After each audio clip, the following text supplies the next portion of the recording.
Thank you. Well, good morning, everybody. I'd like to introduce you to our session this morning for socioeconomic challenges. I'm Dr. Clara Raquel Epstein. And this is my co-moderator, Dr. Abdurrahman Sidi Saeed. The first person we're going to introduce, I have the honor and pleasure of knowing for the last 27 years, professor of the Department of Neurosurgery at George Washington University School of Medicine and Health Sciences in Washington, D.C. She's also at Barrows, and she does a lot internationally, and I'll let her discuss that. This is Gail Rosseau. Thank you, Gail. Take it away. Thank you very much, Clara, and my good friend. Great to be here, and great to be with all of you. And because I, too, although I'm not Lebanese, I am very appreciative of the Prophet by Khalil Gibran. And so I'm following up on the sentiments of deep friendship that were expressed last night, and also our immense respect and appreciation for Professor Sami. As I said the night before last, you are the bow from which your children, all of us, as living arrows are set forth. You set your mark upon the path of the infinite. Real pleasure to be with all of you. And how wonderful to, with this great group, be able to talk about my favorite subject, which is global neurosurgery. Now, Professor Sami has always been about international neurosurgery, and he really is the one who led us to be thinking about global neurosurgery, which is a little different. It is the clinical and public health practice of surgery or neurosurgery for the purpose of ensuring access to safe, timely, and affordable care to all who need it. And that requires additional set of skills and activities beyond what we do as neurosurgeons. And much of the emphasis that you see recently on this topic came from the Lancet report, a major 2-year study that appeared in the Lancet in 2015. It would be wonderful, I would think, to have a paper that had so much impact. They published this in April of 2015, and every nation on earth voted at the WHO 1 month later to strengthen emergency and essential surgery. If you've not read that document, just take a picture of this slide, because these are the take-home messages. And I would argue that this is our challenge as neurosurgeons, and that's what this talk is about. It's shocking to think that of the 8 billion people on the planet, 5 billion don't have access to even emergency and essential surgery. So what does that mean for us as neurosurgeons? Well, if 5 billion don't have access to surgery, that we learned from calculations done by Michael Dewin in this article, that's 5 to 10 million people a year who need our services, our neurosurgical services urgently and don't have them. We calculate that about 23,000 more neurosurgeons are needed. And with all of those big numbers, we could get discouraged, right? It's a heavy lift. But I would remind you that our colleagues in the pharmaceutical industry had a similar challenge, a big, heavy lift in the recent pandemic. And you have to think back to remember that it seemed it was going to take years to develop a vaccine. How will we save all these people? And you've seen that it is possible. This is Albert Bourla, the CEO of Pfizer, who wrote a book called Moonshot about this very topic, and about how it took 9 months to develop an entirely new, different kind of vaccine, a messenger RNA vaccine. And lest we think that he was sitting there waiting to do it, well, Dr. Bourla is a Greek immigrant, the son of Holocaust survivors, and he's a veterinarian. It's not even a doctor of people, but he says that the reason why they were able to be successful is because of this culture at his company of excellence, courage, equity, and joy. And I would say this MASSIN conference has just reminded us that we have those 4 pillars in abundance in neurosurgery. Dr. Bourla, I just saw last week at the UN General Assembly, and he won an award from the world's national leaders for his work. So why do I call it our moonshot? Well, President Kennedy, in his famous speech, said these things, and for the next several slides, the actual words of Kennedy are in italics, and I've just bolded some changes for our purposes. To paraphrase his speech, which was delivered not 1 mile from here at Rice University of Houston in 1962, where there is strife, prejudice, and national conflict in the world, these should not exist in healthcare, which provides endless opportunities for peaceful cooperation. But why, some say, should we care? Why should we choose global neurosurgery as our goal? I hope you can hear this. We choose to go to the moon in this decade and do the other thing, not because they are easy, but because they are hard. Because that goal will serve to organize and measure the best of our energies and skills. Because that challenge is one that we're willing to accept, one we are unwilling to postpone, and one we intend to win.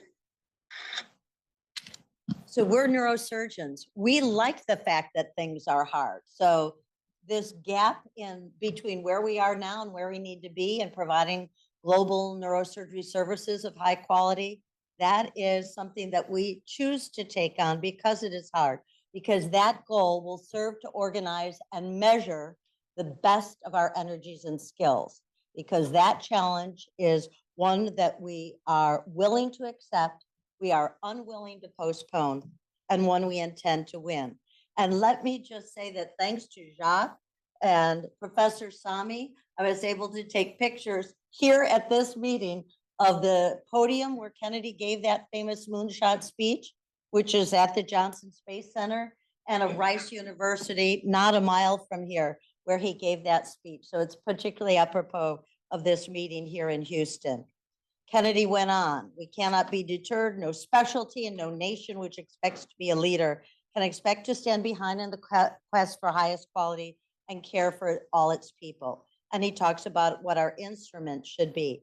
So Kennedy said the things that NASA had that we have too are vast scientific knowledge, rapid recent progress, mental strength. So this is the work that must stimulate our resources and our imagination. So that is why I call global neurosurgery our moonshot. And just to share with you a little bit about why and how we are doing this. We have shared knowledge. During the pandemic, there's been an explosion of educational programs online. Our simulators have increasing fidelity, completely new transnational healthcare delivery systems. INI is a good example of that in field clinics and hospitals. Here's just a couple examples, these two that I'll mention here.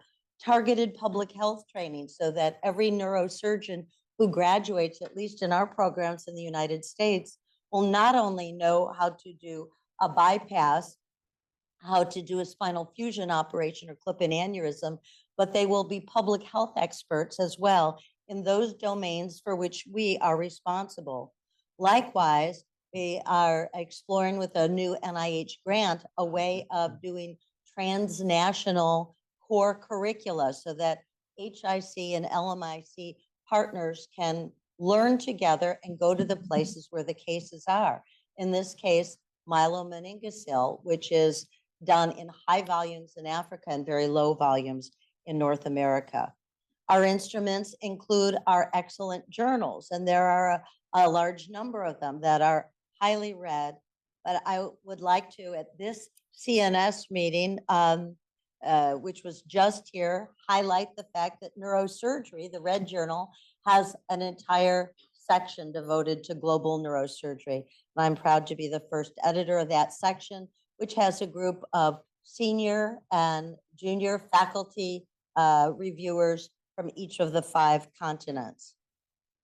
So we also need to learn things we didn't learn in residency, and that includes advocacy for enlightened scientific and social policy. I was saying at the dinner table last night that someone as well known as Barack Obama has said to me, You neurosurgeons don't realize the power that you have. We spend a lot of time in the operating room. We enjoy a great position of power, and we have a front seat at the table of advocacy if we take the time to use it. We did use it at the World Health Assembly last year, in which the first neurosurgically driven resolution ever was passed unanimously, and that was to require folic acid fortification in order to prevent spina bifida. The G4 Alliance, full disclosure, I'm the chairman of the board of directors of this organization, but it's been highly supported by neurosurgeons. So you can see there are at least 10 neurosurgery organizations that are part of this 80-member coalition. You can see Dr. Tedros wearing our cap. There's a shine on global surgeons now because the first message that we took to the WHO was not a fist pounding, give us more microscopes, give us more CAT scanners, but help us help prevent spina bifida by requiring folic acid fortification. So we're on a good road now because we're being listened to because of our success to date. Here in Houston, we've been talking with a whole group of Latin American neurosurgeons. I'm happy to say that the vice president of Ecuador, who just left office last year, Alfredo Barrero, is a neurosurgeon and is now on our board of directors. And we're now being able to make the kind of inroads into the Pan American Health Organization that never had neurosurgical presence at before. And we've had ambassadors and the PAHO Director General who are all supporters of what we do. This is the meeting that's going on in Washington right now and some of the work that we do. So as I get ready to close, I just wanted to say that neurosurgeons are finally at the World Health Organization. We're making a difference in spina bifida.